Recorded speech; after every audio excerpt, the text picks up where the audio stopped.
शादी की पहली रात दूल्हा खाने का बड़ा सा थाल लिए कमरे में दाखिल हुआ।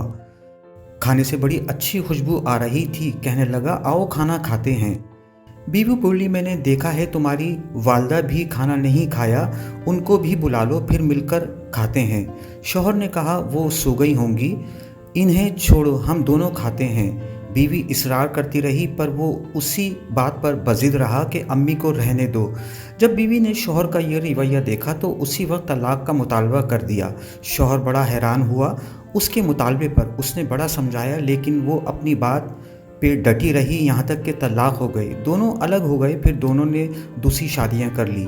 30 साल गुजर गए। औरत के बेटे बड़े हुए, बहुत मेहनत करने वाले, माँ का ख्याल रखने वाले। बहुत आसूदा हाल थी वो।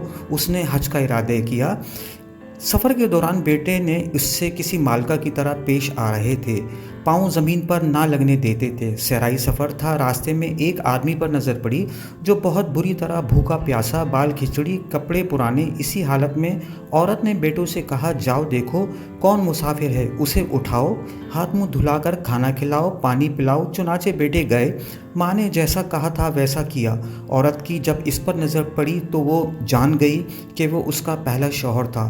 कहने लगी, ये क्या वक्त तुम्हारे साथ?